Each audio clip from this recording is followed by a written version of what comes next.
It won't be long, yeah, yeah, yeah, yeah. It won't be long, yeah, yeah, yeah, yeah. It won't be long, yeah, till I belong to you. Hey there, YouTube and the vinyl community. It's Mark here, Baninsky707.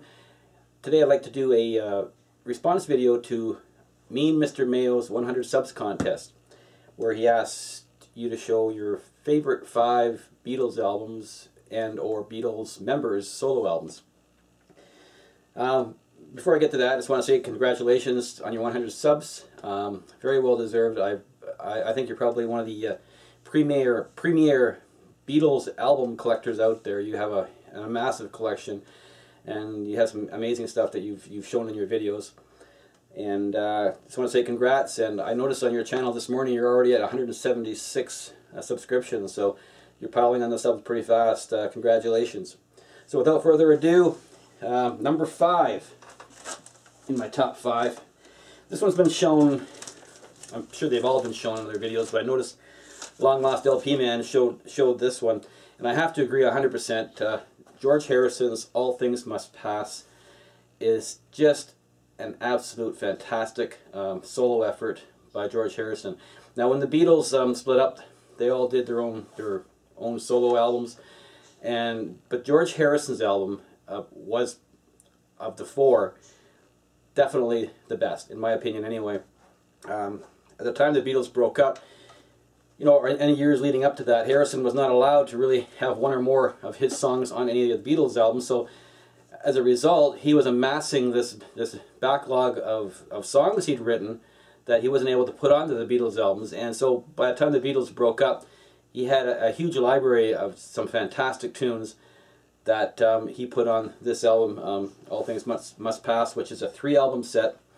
The first 2 albums, Record 1 and Record 2, are basically the ones I'm talking about. They are just fantastic, song for song, all the way through. Great production, just great all the way around. The 3rd album's more of a jam session kind of thing, and you know, it's passable stuff, but nothing great. But to even for anybody to release a 2-album studio set, you know, this is a 3-album, but really I kind of count it as a 2 of this quality, is just amazing feat. And George Harrison really hit it big with this one. So this is my number 5. Number 4 has been shown, I'm sure, more than a few times, and that's the Beatles' White Album. I've owned this album, and I don't really think I had any original Beatles pressings. I've owned this one since the 70s. It's the 70s reissue, and you know, just the bizarreness of some of the tracks in there. It is kind of a disjointed album, but at the same time it makes it kind of interesting to go from one track to the next, because, you know, the next song is so different from the song that just you know, you just listen to. And all the way through, this is a great listen. That's my number 4. And by the way, I don't have Sgt. Pepper in my top 5. And I think that changes from year to year too. Like, you know, right now what I'm basing my picks on are what, you know, if I was in the mood to listen to Beatles, which albums would I pick right now to listen to? There's no denying Sgt. Pepper's greatness. It was, you know, just a phenomenal feat by the Beatles. Anyway, number 3 is the UK version of Revolver. I don't have the US version, and this is a 1977 repress on EMI Electrola Records. It does, I believe, have the, yeah, it's got the Apple label. And for those of you not familiar with the differences between this and the US press, this one has 3 tracks on it that aren't on the US pressing, being I'm Only Sleeping, And Your Bird Can Sing, and Dr. Robert. And the reason why they're not on the US press is that those 3 songs were on the previous US edition of Yesterday and Today, so they didn't want to put it on this album as well. But I was very happy to get this, and you know, it's definitely one of my favorite Beatles albums. You know, I'll readily grab this one and play it from time to time. The next album, my number 2 pick, is the first Beatles album I've ever purchased, and this was back again probably in the late 70s. Again, it's a repress on the purple Capitol label, but song for song, and I know it's considered a compilation album, of songs that were hit singles but were never on an album, and also some B-sides as well. And that's the Hey Jude album. Just a fantastic record all the way through, every track on here. I would say my favorites on here would probably be Ballad of John and Yoko, and also Lady Madonna. Love those tracks. But every song on here is great. Now my number one pick, many of you may disagree with this one as well, but I've always been a big fan of the Let It Be album. And I know it's not considered to be their best work, but when you consider the turbulent times that the four members were going through, you know, at that moment in time, it's amazing that they could crank out the material that they did.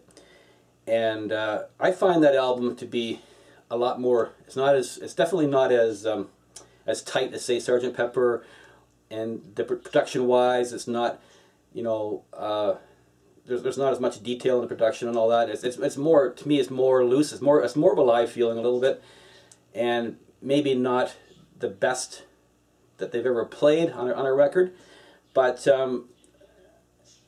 it's always been a favorite of mine. And up until recently, it was my favorite album, but now I managed to get a copy of Let It Be Naked, and this album is even better. Now I know some of you Beatles purists would probably disagree with that. You know, that you're messing with your original work by changing the by taking away some of the instruments and stuff like that. But the production of this record, the actual mastering, here's the gatefold of this record, is just amazing. It's when you listen to it, the experience you have listening to this record compared to the original Let It Be this is much more intimate, much more personal.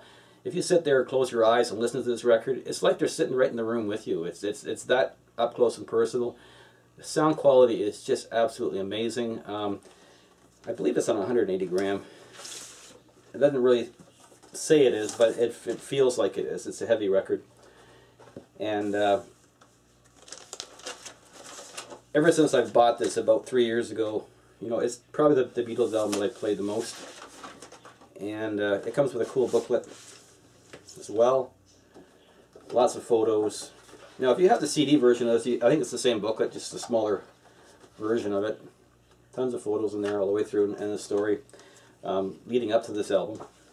And the last little bonus you get is this little 7-inch that comes in with it, and it's basically, it says, a unique insight into the Beatles' work in rehearsal and the studio during January 1969, and it's called A Fly on the Wall. And, you know, it does, you hear them talking and conversing, and little bits of where they're trying this and trying that in recording of the Let It Be album. It's really, really cool. And it's a two-sided 7-inch that plays at 33 RPM, I believe it was. I haven't played this little thing in a while, but 33 RPM. So it plays something like 8 minutes a side, so that's pretty cool. So yeah, Let It Be my favorite. So that's basically it for my 5 favorite Beatles albums.